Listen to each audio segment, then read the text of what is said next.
अस्सलाम वालेकुम नाज़रीन, आपको मैं अपने चैनल फूल और खुशबू में खुश आमदीद कहती हूँ। नाज़रीन, आज की इस वीडियो में मैं आपको बताऊंगी कि वो कौन सी सूरत है जिसको पढ़ने से इंसान को बुरे ख्वाब नहीं आते। तो वीडियो का आगाज़ करते हैं।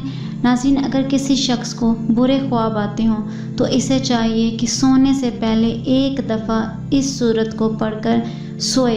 इंशाअल्लाह कोई बुरा ख्वाब ना आएगा बल्कि अच्छे ख्वाब देखने लगेगा। और वो सूरत है सूरह मोहम्मद। जी नाज़रीन, सूरह मोहम्मद को अगर इंसान कोई भी रात को पढ़कर सोए तो उसको कोई भी बुरा ख्वाब नहीं आता। ये अमल जो करना चाहता है उसको 11 रोज़ तक जारी रखना है। इससे किसी भी इंसान को बुरे ख्वाब नहीं आएंगे। और इसके अलावा यह है कि ये सूरत बड़ी बाबरकत है क्योंकि हजूर अकरम सल्लल्लाहु अलैहि वसल्लम के नाम की तरफ मंसूब है।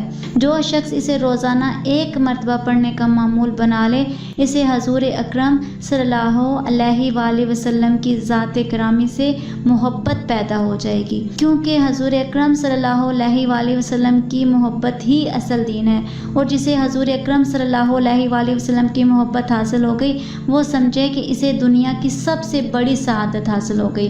नाज़रीन, आज की इस वीडियो में इतना ही। अगर आपको मेरी वीडियो अच्छी लगी है तो लाइक और शेयर करें, और अगर चैनल पर न्यू है तो सब्सक्राइब कर लें। साथ वाले बेल के आइकन पर क्लिक कर लें ताकि मेरी हर आने वाली नई वीडियो की अपडेट आप तक पहुंचती रहे। मिलते हैं अगली वीडियो में, तब तक के लिए अल्लाह हाफिज़।